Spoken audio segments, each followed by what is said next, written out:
नमस्कार, A1 तहलका हरियाणा देख रहे हैं आप। मैं हूं शारदा सरूहा। साल 2014 बीत चुका है, बारी है 2015 के स्वागत की। लेकिन उससे पहले बात करेंगे 2014 में हुई उन खबरों की जिसने अपराध जगत में हलचल मचा दी। तो चलिए शुरू करते हैं अपराध 2014।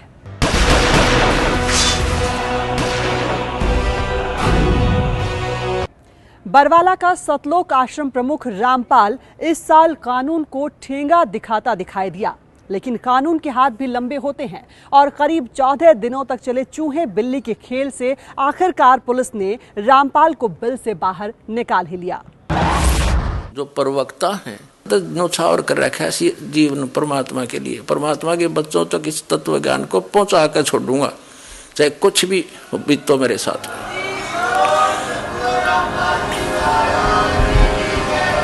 अपने भक्तों को सिर्फ त्याग की ही बात सिखाने वाले रामपाल की पोल खुली तो सब भौचक के रह गए। करोड़ों की प्रॉपर्टी वाला ये महाराज अपने भक्तों को सब कुछ त्याग देने की बात सिखाता था, लेकिन खुद 5 स्टार होटल जैसे कमरों में ऐशो आराम की जिंदगी जी रहा था। ये जनाब बाबा जी के चोले में अपने भक्तों को कई सालों तक बेवकूफ बनाते रहे। लेकिन जब कानून का शिकंजा कसा तो जो बाबा के भेष में लोगों को बेवकूफ बना रहा था, अब कानून की आंखों में भी धूल झोंकने लगा। दरअसल मामला साल 2006 का है, जब रोहतक के कनौथा आश्रम में आर्य समाजियों और रामपाल के अनुयायियों के बीच हिंसक झड़प हो गई। इस दौरान 2 लोगों की मौत हो गई। इस पूरे मामले में रामपाल करीब 8 सालों तक कोर्ट के नियमों को ताक पर रखकर खुद की मनमानी चलाता रहा। लेकिन साल 2014 में कानून ने भी अपना रुख कड़ा कर लिया। 5 नवंबर को कोर्ट की अवमानना के मामले में पंजाब और हरियाणा हाईकोर्ट ने रामपाल के खिलाफ गिरफ्तारी वारंट जारी कर दिया और 10 नवंबर को कोर्ट में पेश होने के आदेश दे दिए। लेकिन रामपाल ने कोर्ट के आदेशों की पालना नहीं की और कोर्ट में पेश नहीं हुआ। कोर्ट की तरफ से गिरफ्तारी के आदेश जारी हुए तो रामपाल ने प्रशासन पर दबाव बनाने के लिए भी कई तरह के प्रयास किए।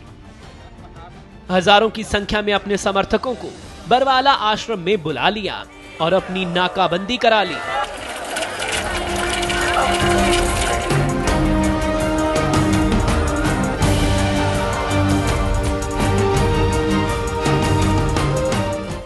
चौदह नवंबर को भी जब रामपाल ने बीमार होने का बहाना बनाकर हाईकोर्ट के आदेशों की धज्जियां उड़ाई, तब पुलिस भी हरकत में आ गई।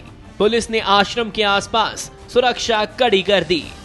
रामपाल की गिरफ्तारी के लिए प्रशासन ने करीब 45,000 जवानों की ताकत लगा दी, लेकिन रामपाल को बाहर नहीं निकाला जा सका।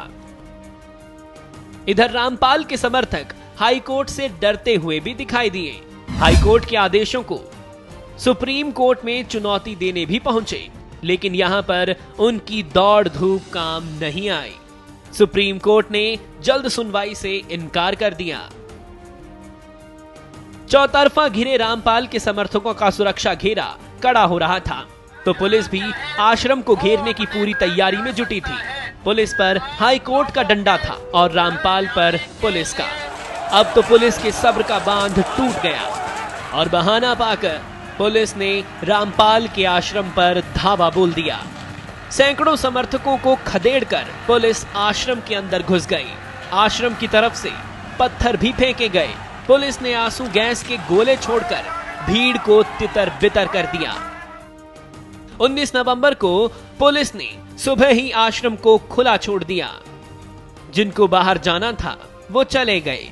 अब आश्रम में थोड़े ही लोग बचे थे जो रामपाल की घेराबंदी किए हुए थे। हालांकि 18 नवंबर को हुई झड़प में 5 महिलाओं के मरने की बात आश्रम की तरफ से की गई, लेकिन जब अग्रोहा के मेडिकल कॉलेज में शवों की जांच हुई तो मौत का कारण दम घुटना बताया गया।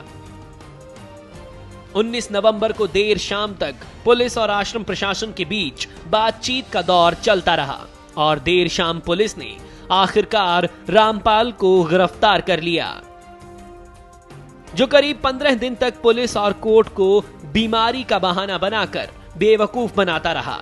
जब दुनिया के सामने आया तो रामपाल बिल्कुल ठीक ठाक था।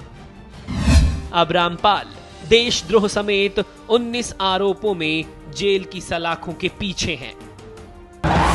अक्सर फिल्मों में देखने को मिलता है कि बड़े रोमांचक तरीके से डकैत डकैती को अंजाम देते हैं तो उस पर लोग तालियां बजाते हैं, सीटियां बजाते हैं। लेकिन हरियाणा के गोहाना में एक ऐसी ही डकैती हुई जिसके बाद लोग रोने पर मजबूर हैं। लुटेरे बैंक प्रशासन की आंखों में धूल झोंककर करोड़ों रुपए की नकदी और गहनों पर हाथ साफ कर गए। गोहाना के पीएनबी लॉकर लूट को सबसे बड़ी लूट कहा जाए तो भी कोई संदेह की बात नहीं है। दरअसल ये मामला था 26 अक्टूबर की रात का। 27 अक्टूबर को कर्मचारी अपनी ड्यूटी पर पहुंचे तो उनकी आंखें फटी की फटी रह गई। बैंक के लॉकर रूम में बने 360 लॉकर्स में से 77 लॉकर खुले हुए थे, जिसकी सूचना पुलिस को दी गई।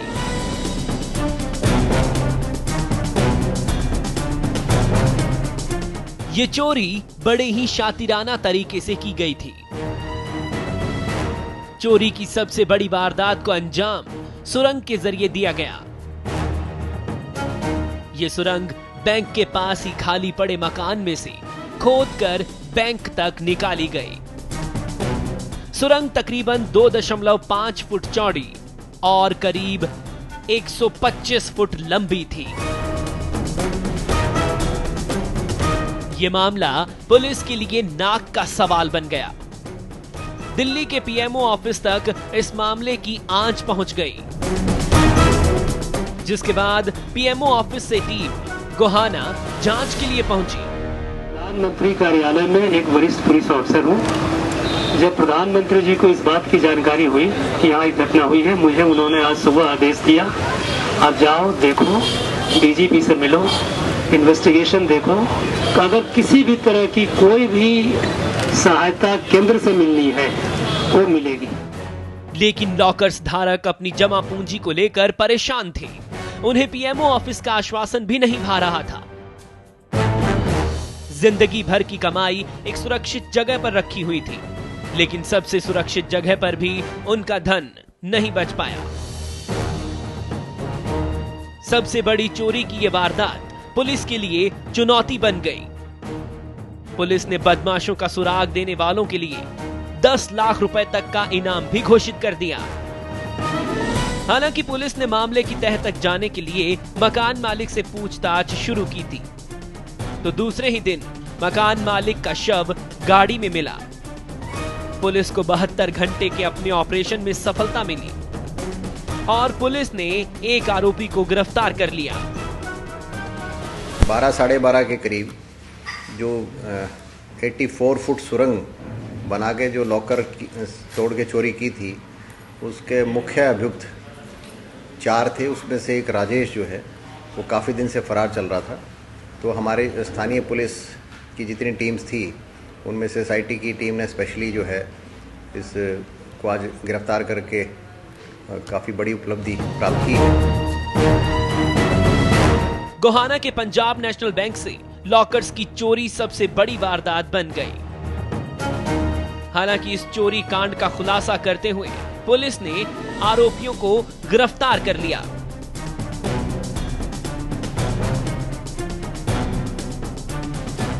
लेकिन जिन लॉकर धारकों ने अपनी जिंदगी भर की कमाई इस बैंक में रखी थी, वो अब भी कोर्ट कचहरियों के चक्कर काट रहे हैं।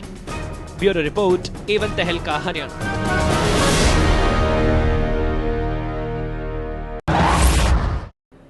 रोहतक में चलती बस में छेड़छाड़ का मामला साल 2014 में हरियाणा की बड़ी खबर रहा। एक वीडियो मीडिया के सामने आया जिसमें 2 बहनें 3 लड़कों को पीट रही थी। तीनों लड़कों पर आरोप था कि उन्होंने दोनों बहनों के साथ छेड़छाड़ की थी।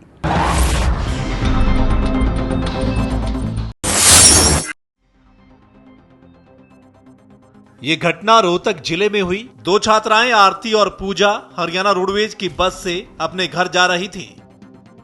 आरोप है कि इन दोनों बहनों के साथ चलती बस में 3 युवकों ने छेड़छाड़ की, जिसके विरोध में दोनों बहनों ने इन तीनों युवकों में से एक युवक की बेल्ट से जमकर पिटाई की। आरोप है कि दोनों बहनों ने इस पिटाई का बस में सवार एक महिला से वीडियो भी बनवा लिया। हालांकि यहां पर मारपीट की बात सुलझ जाती, लेकिन ये वीडियो सोशल साइट पर वायरल हो गया, जिसके बाद मारपीट के इस वीडियो ने मीडिया में हलचल पैदा कर दी और हर और महिला सुरक्षा की बात उठने लगी। हालांकि मामले को तूल पकड़ता देख पुलिस ने तीनों आरोपी युवकों को गिरफ्तार कर लिया। इस मामले में रोडवेज विभाग ने लोगों का दबाव बढ़ते देख बस में तैनात ड्राइवर और कंडक्टर भी निलंबित कर दिए, लेकिन बाद में उन्हें बहाल कर दिया गया। जैसे ही इस मामले ने ज्यादा तूल पकड़ा तो मामले में कई प्रकार के मोड़ आते गए। जो छेड़छाड़ का मामला दिख रहा था वो अब सीट को लेकर विवाद हो गया। 2 दिन बाद दोनों बहनों का एक ऐसा वीडियो सामने आया जिसमें वो पार्क में बैठे एक दूसरे लड़के के साथ मारपीट कर रही थी। इस वीडियो के सामने आने के बाद तो मामला और भी जोर पकड़ता गया। दूसरे वीडियो के सामने आने के बाद इन दोनों बहनों की बहादुरी पर भी सवाल उठने लगे। हर तरफ निष्पक्ष जांच की मांग भी होने लगी। निष्पक्ष जांच के लिए मांग इसलिए भी उठी क्योंकि कहीं ना कहीं मामले में पेंच अड़ता दिखाई दे रहा था। चलती बस में छेड़छाड़ मामले ने जब पूरा तूल पकड़ लिया और हर और आरोपियों को इंसाफ दिलाने की मांग उठने लगी, तो दूसरी ओर मामले में फंसे तीनों युवकों ने भी अपना पासा फेंका। 3 दिन बाद मामले में नया मोड़ आ गया। इस मामले में तीनों युवकों की ओर से हलफनामा दाखिल किया गया। तीनों युवकों ने खुद को निर्दोष बताया। आरोपियों ने इस मामले को छेड़छाड़ की बजाय सीट को लेकर मारपीट बताया। इस मामले में अब इन तीनों आरोपियों के पक्ष में बस में सवार कई महिलाएं भी आ गई। इन महिलाओं ने भी एफिडेविट देकर तीनों आरोपियों को निर्दोष बताया। हालांकि इस मामले में लड़कियों की ओर से कोई भी ऐसा गवाह सामने नहीं आया जो कि इन दोनों लड़कियों के पक्ष में खड़ा हो। इस मामले में इन दोनों बहनों की तब मुश्किलें और बढ़ गई जब उनके गांव के ही कुछ लोगों ने उन पर कई आरोप लगाए। रोहतक चलती बस में कथित तौर पर छेड़छाड़ मामले का वीडियो जारी करने वाले शख्स पर अब भी संशय है। ये वीडियो किसने सोशल साइट पर डाला? पहले वीडियो ने देश भर में हलचल पैदा कर दी और दोनों बहनों की बहादुरी की बातें देश भर में होने लगी। लेकिन जैसे ही पार्क में एक युवक की पिटाई का दूसरा वीडियो सामने आया तो मामले में नया मोड़ आ गया। जहां पहले वीडियो को देखकर लोग इन दोनों बहनों की बहादुरी की दाद दे रहे थे, अब उनके भी सुर बदल गए। लोगों में इस मामले को लेकर निष्पक्ष जांच की मांग उठने लगी। हालांकि अभी तक ये साफ नहीं हो पाया है कि किसने ये वीडियो जारी किया था और इसके पीछे उसका मकसद क्या था। ये दोनों बहनें पूजा और आरती सोनीपत के थाना खुर्द गांव में अपने अभिभावकों के साथ रहती हैं। दोनों ही बहनें रोहतक के एक कॉलेज में BCA फाइनल ईयर में पढ़ रही हैं और इनके पिता एक सरकारी दफ्तर में क्लर्क का काम करते हैं। रोहतक चलती बस में छेड़छाड़ के कथित तीनों ही आरोपी कुलदीप, मोहित और दीपक आसन गांव के रहने वाले हैं।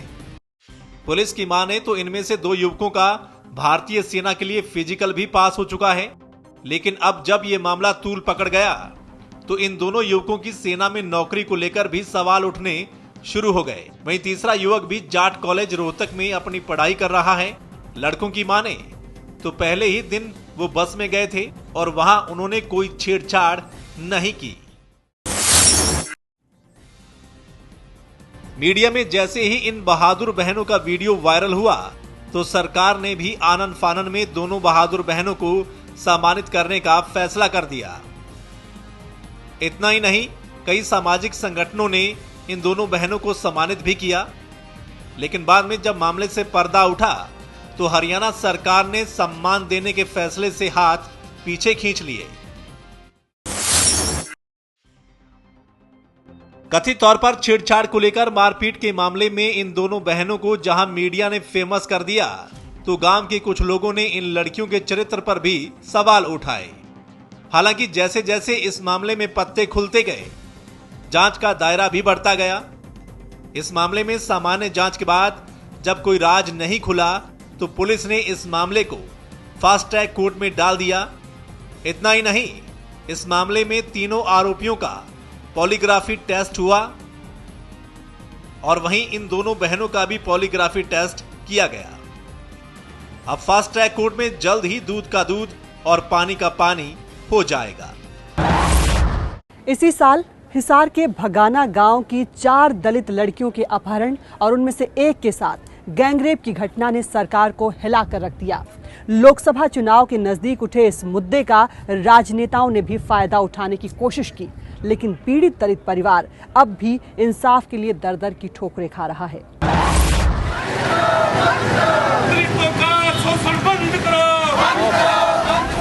हिसार के भगाना गैंगरेप मामले में भी इस साल महिला सुरक्षा की पोल खोल दी।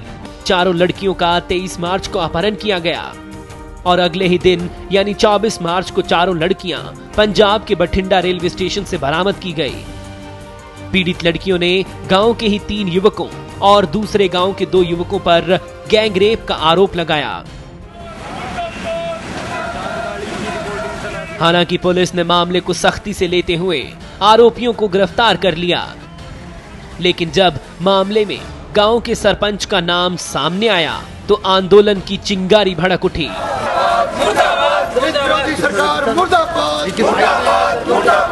सियासत के बीच जहां पुलिस सरपंच की गिरफ्तारी को लेकर हाथ पीछे खींच रही थी, तो सरपंच की गिरफ्तारी को लेकर दलित समाज ने सड़कों पर उतरने का फैसला कर लिया।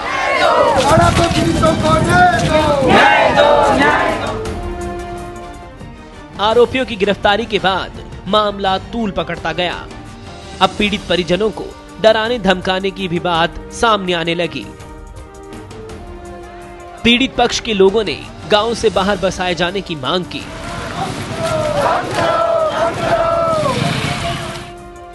साथ ही पीड़ित लड़कियों को 15-15 लाख रुपए मुआवजा दिए जाने की भी मांग उठने लगी। प्रदेश के हिसार जिले के भगाना गांव से आए पीड़ितों को क्या आखिर न्याय मिलेगा? इन दलितों के साथ हुए दुष्कर्म और अत्याचार के मामलों में कहीं अपहरण और अलग अलग घटनाएं जो देखने को मिली, आप देख सकते हैं 24 घंटे से भी ज़्यादा का समय इनको बीत चुका है और लगातार जो है ये दिन रात यहीं धूप हो, गर्मी हो, छाँव हो, ये लगातार ये दलित यहीं हैं और अब तो इन्होंने ये ठान लिया है कि न्याय लेकर ही ये दिल्ली से जाएंगे। किस तरह से ये दलित जो है अपने छोटे छोटे बच्चों के साथ यहाँ आए हुए हैं जंतर मंतर पर और पूरी न्याय की लड़ाई के लिए वो लड़ने के लिए तैयार हैं।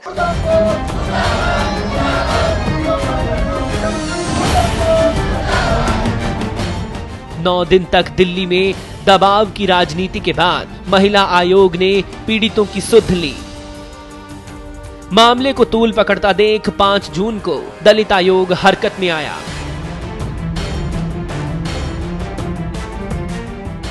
राष्ट्रीय अनुसूचित जाति आयोग की फटकार के बाद एसआईटी का गठन किया गया। इस मामले में महिला आयोग से लेकर दलित समुदाय के बड़े बड़े नेताओं ने पीड़ित परिवारों को इंसाफ दिलाने की गुहार लगाई।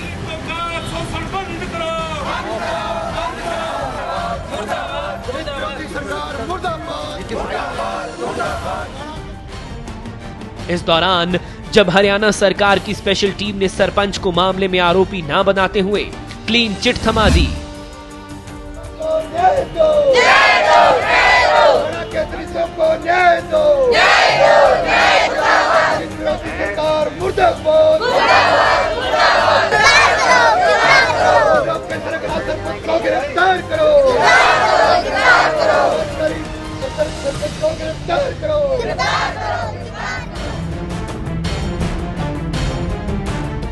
भगाना गैंगरेप मामले में पीड़ित परिवार अब भी इंसाफ की मांग को लेकर दर दर की ठोकरें खाने को मजबूर है।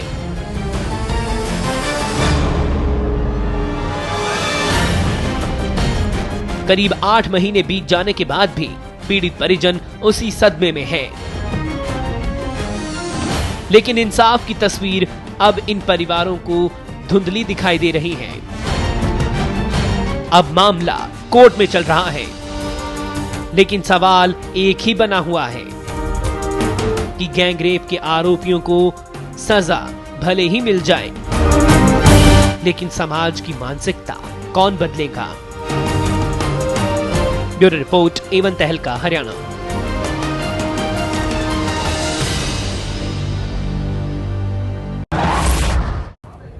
साल 2014 के आखिर में रोहतक जिले के 2 एसिड पीड़ितों को इंसाफ मिला। दोनों ही मामलों में कोर्ट ने दोषियों को उम्र कैद की सजा सुनाई।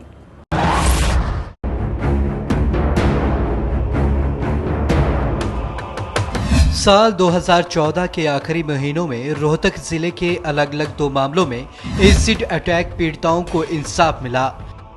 दिन 23 दिसंबर 2014 को रोहतक में नेशनल वॉलीबॉल खिलाड़ी रह चुकी रितु के लिए ऐतिहासिक साबित हुआ। रितु पर एसिड अटैक के मामले में रोहतक कोर्ट ने 3 दोषियों को उम्र कैद की सजा सुनाते हुए 50-50 हजार रुपए के जुर्माने के तौर पर पीड़िता को देने का आदेश दिया। दरअसल रोहतक में प्रेम नगर चौक पर 26 मई 2012 को रितु सैनी पर बाइक सवारों ने तेजाब फेंक दिया था। रितु पर तेजाब फेंकने वाला उसकी बुआ का लड़का रामनिवास था। दोषी रामनिवास गांव जामनी का रहने वाला है। उसने अपने ही गांव के नीरज और प्रदीप को पैसे देकर वारदात को अंजाम देने के लिए तैयार किया था। रोहतक कोर्ट के फैसले के अगले ही दिन यानी 24 दिसंबर 2014 को एसिड अटैक के एक और मामले में पंचकूला सीबीआई की विशेष अदालत ने 3 लड़कियों पर तेजाब फेंकने के 2 दोषियों को उम्र कैद की सजा सुनाई। इसके अलावा दोषियों पर 1.5 लाख रुपए जुर्माना भी लगाया गया। दरअसल मामला 18 जून साल 2011 का है। रोहतक के डीएवी स्कूल की 10वीं कक्षा की छात्रा प्रेरणा अपनी 2 सहेलियों याशिका और उर्वशी के साथ ट्यूशन से घर लौट रही थी। सेक्टर 1 में स्कूटी पर सवार 2 युवकों ने तेजाब डाल दिया।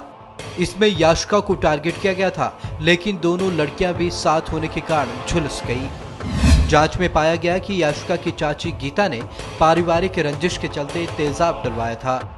इसमें जितेंद्र और नवीन के हाथों तेजाब डलवाया गया था। रोहतक में ये दोनों मामले अलग अलग सालों में सामने आए, लेकिन एसिड अटैक की पीड़ितों को इंसाफ मिलने में एक दिन आगे पीछे मिला।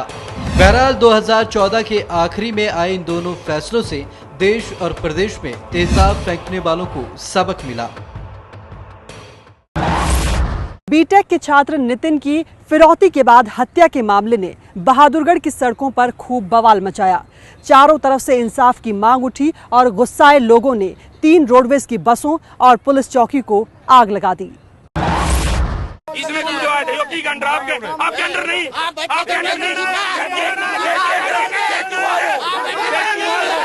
जो डीएसपी ने बोला अगर तुम पैसे दे दो पीछे तुम्हारा काम सुनते का। बहादुरगढ़ की सड़कों पर धूं धूं कर जलती ये बसें पुलिस की लापरवाही का सबूत है। दरअसल मामला थोड़ा गंभीर है। छात्र का अपहरण कर अपहरणकर्ताओं ने फिरौती के 1 करोड़ रुपए भी ले लिए और छात्र को जलाकर मार भी डाला। मामला 14 नवंबर 2014 का है, जब सेक्टर 6 के रहने वाले नितिन का नाटकीय तरीके से अपहरण कर लिया गया और अगले ही दिन आरोपियों ने छात्र की जलाकर हत्या कर दी। आरोपियों ने फिरौती के 1 करोड़ रुपए भी ले लिए। इस पूरी वारदात की रूपरेखा बनाने वाला आरोपी बहादुरगढ़ के सेक्टर 6 में ही कपड़े प्रेस करने का काम किया करता था और यहीं से उसने पूरी साजिश रची। आरोपी ने बड़े ही नाटकीय तरीके से अपने 2 और साथियों की मदद से इंजीनियरिंग के छात्र नितिन का अपहरण कर लिया। बाद में अपहरणकर्ताओं ने 1 करोड़ रुपए की फिरौती मांगी। फिरौती की रकम नितिन के घर वालों ने दे दी, लेकिन फिर भी आरोपियों ने नितिन को जला दिया। जब आरोपी प्रेम गिरफ्त में आया तो पता चला कि आरोपियों ने नितिन का अपहरण करते ही उसकी हत्या कर दी थी। इस वारदात के बाद शहर में खूब बवाल हुआ। परिजनों ने शहर में रोड जाम कर दिया, बसों और पुलिस स्टेशन को आग के हवाले कर दिया। यहाँ पुलिस भी चुप्पी साधे हुए थी, क्योंकि दोषी पुलिस भी थी। पुलिस ने ही अपहरणकर्ताओं को फिरौती की रकम दिलवाई थी, लेकिन गिरफ्तार नहीं कर पाई। पुलिस की मिली भगत की भनक भी इस मामले में लगने लगी थी, लेकिन मामला तूल पकड़ता देख पुलिस के वरिष्ठ अधिकारियों ने एंट्री की और तकरीबन 3 दिन बाद आरोपियों की गिरफ्तारी हुई। पुलिस ने आरोपियों के कब्जे से 90 लाख रुपए की नकदी भी बरामद कर ली। वहीं इस मामले में पुलिस के कई अधिकारियों पर गाज गिरी।